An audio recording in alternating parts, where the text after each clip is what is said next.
Bonjour, Bonjour, vous appelez comment? je m'appelle Afshin Alavi. Et vous êtes là, en fait, dans cette manifestation. En fait, quel est votre objectif? Écoutez, je suis membre de la résistance iranienne, donc je me suis joint à cette manifestation qui est là pour protester contre la présence de Zarif, le ministre des Affaires étrangères du régime des Mollahs, parce que nous, ici à Munich, parce que nous considérons qu'il représente un régime terroriste et il n'a pas sa place parmi les États et les nations qui sont réunis aujourd'hui ici à Munich pour parler précisément du terrorisme. On ne peut pas parler avec les terroristes sur la question de comment gérer le terrorisme et lutter contre le terrorisme. Mais alors, votre français, vous venez de Paris ou quoi? Je viens de France, je suis réfugié politique en France. Je présume que vous venez de France spécialement pour cette manifestation. Et il y a aussi certains de vos concitoyens qui viennent de loin. Oui, il y a des gens qui viennent de l'Allemagne, il y a des personnes qui viennent de France, de l'Autriche. Donc il y a un certain nombre de gens de la diaspora qui soutiennent le Conseil national de la résistance iranienne, c'est-à-dire la principale force d'opposition démocratique au régime des Mollahs, et qui justement ne peuvent pas accepter que les gouvernements, les différents gouvernements puissent tolérer la présence de quelqu'un comme Zarif dans une réunion internationale, d'autant plus qu'on parle du terrorisme. Il ne faut pas oublier que le régime a commis et a préparé des attentats depuis plus d'1 an.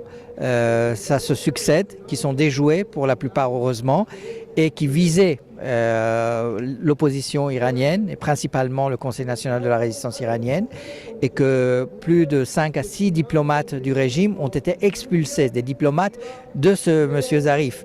Donc ces gens ne représentent pas la diplomatie, ils représentent une organisation terroriste, un terrorisme d'État qui veut éliminer ses opposants et de l'autre côté commettre des attentats ici en Europe.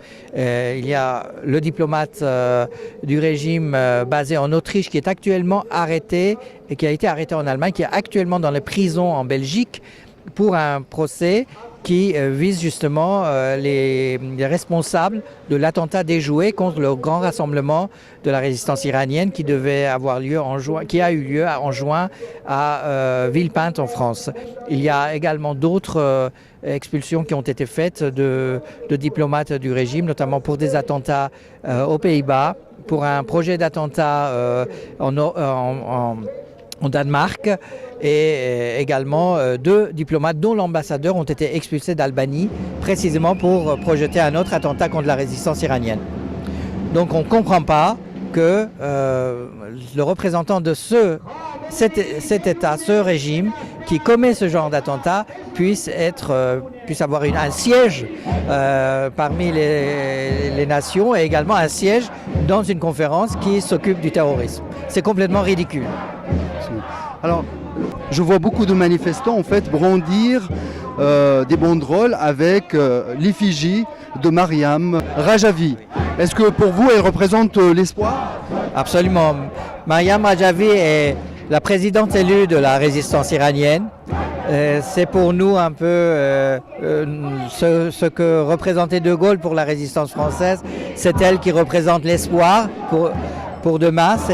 C'est l'antithèse de l'intégrisme pour nous et je pense pour l'ensemble du monde musulman, parce que elle représente un islam tolérant qui est partisan de la séparation de la religion et de l'État, et de l'autre côté c'est une femme, donc elle combat justement la misogynie des mollahs sans rejeter l'islam et précisément ne pas laisser l'islam se salir par les intégristes et les extrémistes qui aujourd'hui commettent tant d'horreurs, notamment le régime des mollahs, au nom de l'islam. Donc je pense qu'elle est l'espoir à la fois pour les jeunes, pour les femmes, pour l'ensemble du peuple iranien, mais je pense aussi pour l'ensemble du monde musulman.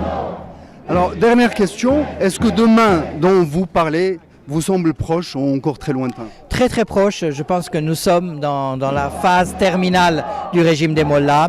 Ce régime est économiquement à sec et socialement il est totalement isolé à l'intérieur de l'Iran. Depuis le début de l'année dernière, c'est-à-dire 2018, fin 2017, les manifestations ne cessent pas en Iran, les protestations, les mouvements de grève, malgré que la répression est toujours là. Ce qui montre que justement le peuple iranien est bien décidé à renverser ce régime.